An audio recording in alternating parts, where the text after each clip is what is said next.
ওয়ালাইকুম আমন্ত্রণ RT music BD news Oman থেকে। দেশ ও প্রবাসের নিউজ নিয়ে আমি আছি আপনাদের সাথে, আরটি সোহেল। যারা এখন আমাদের চ্যানেলটাই সাবস্ক্রাইব করেন না, অবশ্যই সাবস্ক্রাইব করে নেবেন। আর যারা সাবস্ক্রাইব করে নিয়েছেন তাদেরকে অসংখ্য ধন্যবাদ।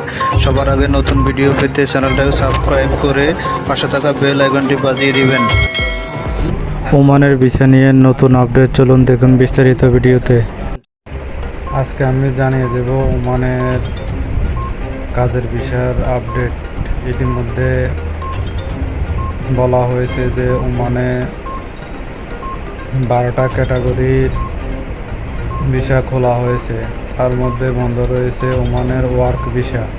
তার সাথে আরও একটা সুখবর রয়েছে যে বাংলাদেশের প্রবাস কল্যাণ মন্ত্রী শফিকুর রহমান এবং ওমানের রাষ্ট্রদূত এর বৈঠক হয়েছিল। তারা বলছিল যে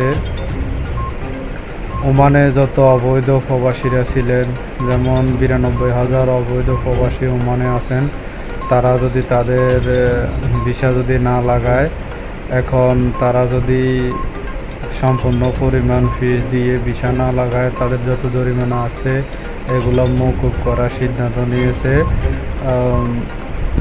ওমানের রাষ্ট্রদূত।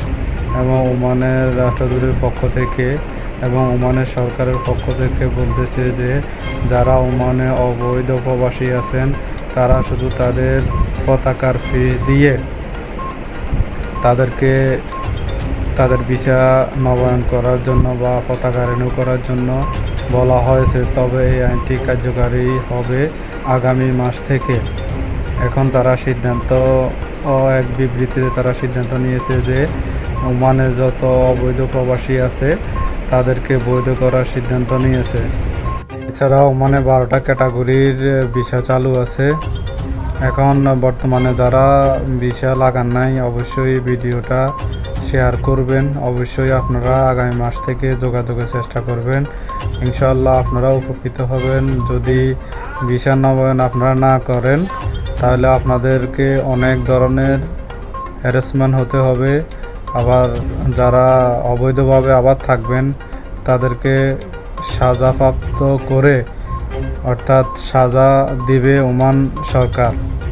রয়্যাল ওমান পুলিশে এক বিবৃতিতে জানিয়েছেন যে যারা অবৈধ ছিলেন তারা যদি বৈধ না হয়, তারা বলেছেন যে অবশ্যই তাদেরকে শাস্তির আওতায় নেওয়া হবে। আর দক্ষ শ্রমিক নেওয়ার উদ্যোগ নিয়েছে রয়্যাল ওমান পুলিশ।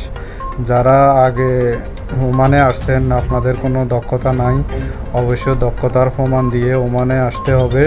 ওমানে ওয়ার্ক ভিসা ইনশাআল্লাহ আগামী মাস থেকে চালু হবে, তারা এক বিবৃতিতে জানিয়েছেন এবং চুক্তিপত্র হয়েছে বাংলাদেশের সাথে।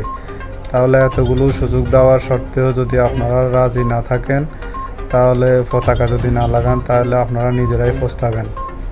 এখন সিদ্ধান্ত অনুযায়ী এবং কঠিন পদক্ষেপ নিচ্ছে ওমান সরকার।